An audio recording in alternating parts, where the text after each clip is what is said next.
Dan seperti yang kalian lihat teman-teman, berhubung di sini kita menggunakan data busuk, kita hanya mendapatkan limit pinjaman sebesar Rp1.400.000. Dan nggak apa-apa banget ya, karena yang namanya pinjaman online ilegal itu kita nggak perlu membayar pinjaman yang sudah kita dapatkan. Nah, oke teman-teman, jadi di sini kita sudah ada di dalam aplikasi pinjol ilegalnya. Yang namanya pinjol ilegal, sistemnya menyadap. Dia bisa mengetahui data informasi yang kita miliki. Maka dari itu, gue menyarankan buat kalian yang ingin mengajukan pinjaman, kalian wajib menggunakan HP cadangan supaya data-data kalian itu aman dari sebar data DC. Dan setelah kalian sudah membaca dan memahami, kalian bisa langsung aja klik pada bagian yakin. Dan seperti yang kalian lihat teman-teman, di aplikasi pinjol ilegal mudah cair 2025 aman digalbay tanpa BI checking. Di sini kita bisa mendapatkan limit pinjaman maksimal 5 juta rupiah.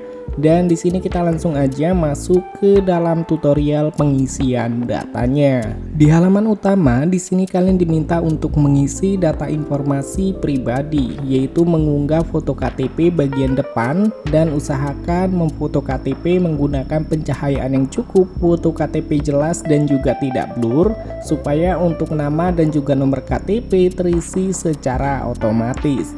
Lalu kalian bisa melakukan verifikasi wajah dengan instruksi yang diminta dan melengkapi seperti agama, pendidikan, status pernikahan. Sesuaikan aja dengan yang ada di KTP, dan pendidikan sesuaikan dengan pendidikan terakhir kalian.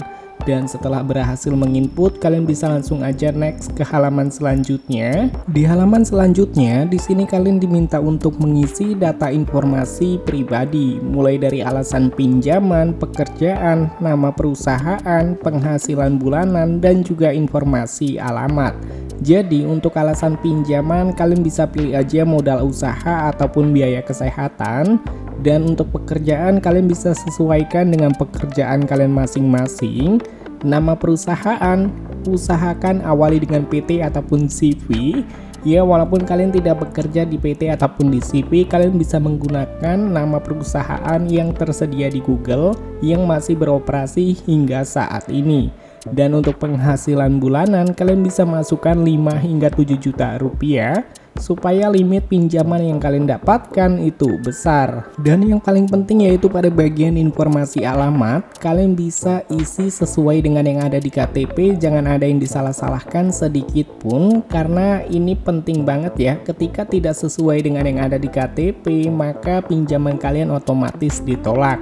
Dan untuk alamat lengkapnya, kalian sesuaikan aja dengan jalan ataupun gang di dekat rumah kalian teman-teman. Oke, setelah berhasil menginput, kalian bisa langsung aja klik pada bagian lanjut. Yang namanya pinjol ilegal pasti meminta data informasi kontak darurat. Jadi buat kalian yang mungkin kebingungan ingin memasukkan nomor siapa, kalian bisa masukkan nomor DC ataupun nomor admin slot. Dan pastikan juga ya, untuk kontak darurat yang kalian masukkan itu nomornya masih aktif. Jadi kalian bebas memasukkan nomor siapa aja, dan gue menyarankan jangan masukkan nomor-nomor yang mengenali kalian. Jadi ketika DC nantinya menghubungi kondar ataupun keluar kondar, yang dihubungi adalah nomor-nomor yang tidak mengenali kalian.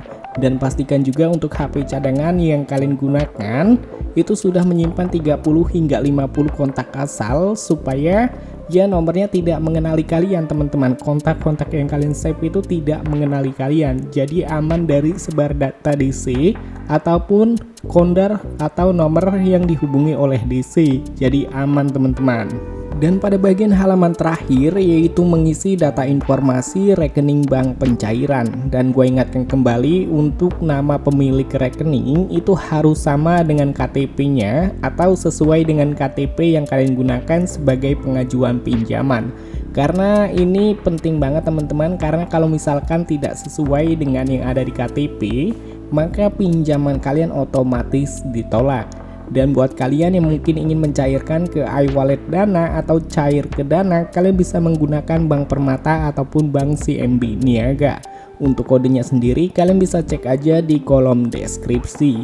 Oke, setelah kalian sudah berhasil menginput pada bagian data informasi bank rekening pencairan, kalian bisa langsung aja klik pada bagian konfirmasi. Dan seperti yang kalian lihat teman-teman, berhubung di sini kita menggunakan data busuk, kita hanya mendapatkan limit pinjaman sebesar Rp1.400.000.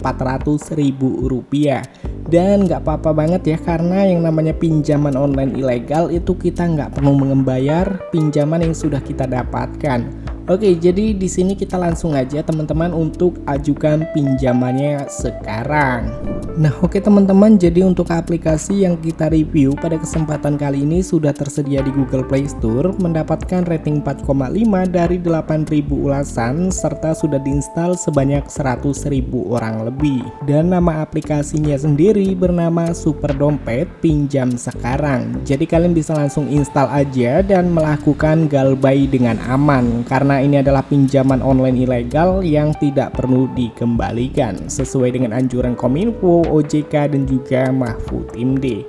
Dan udah teman-teman, jadi untuk videonya cukup sampai di sini aja. Sampai ketemu lagi di video selanjutnya. See you next time.